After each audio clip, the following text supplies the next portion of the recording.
the best is Cordyceps. This one is not getting enough fame. This is Cordyceps sinensis, but the actual one I want to mention to you is Cordyceps militaris. That is the orange one that we're seeing come out into the market as a much better product. We work with that at Harmonic Arts because the militaris produces fruiting bodies, which produce the active compounds of andozine and cordycepine. And these are the main compounds that help work with this bronchial dilation and cellular oxygenation. They support the adrenals and kidneys, and they are a fertility mushroom. Like, this is a mushroom that is an aphrodisiac that helps really give us a little more fertility. There's been studies done on chickens that eat this mushroom, and they produce up to 30% more eggs. Now, that's massive when you think about just a little bit of cordyceps in the feed, how much more productive they are. And I've got chickens. Actually, that reminds me, I should try this for my chickens because they slowed down. Actually, we had some of them in the forest now producing eggs, trying to hide them from us.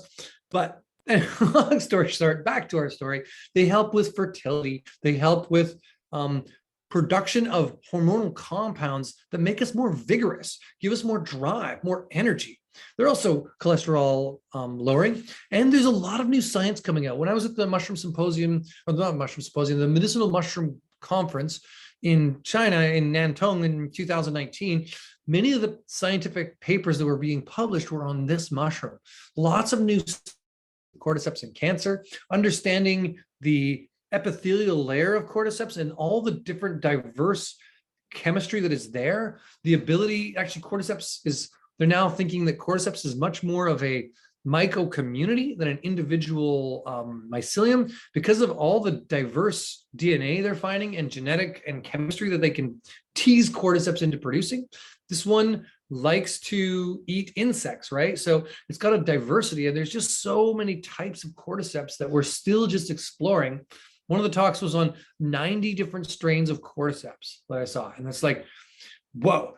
Anyway, long story short, they're able to tease different types of genetics out of this organism that will maybe create a whole new level of how we manufacture individual patient by patient medicine, giving it a substrate that is best to create the medicine that it wants, or that we want. So there's lots more. I won't take today to talk about cordyceps too much.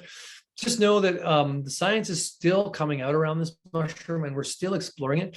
And I think it's one of the best ones out there, especially for pollution, for the lungs, but it also is a vasodilator and helps with brain function. You know, it helps to expand, get better oxygenation to the brain, better blood chemistry, better bronchial chemistry, and in that sense, support the heart too. So reishi, cordyceps, one of my favorite combinations to work with asthma, to work with lung and heart stuff, and just kind of work with that whole area.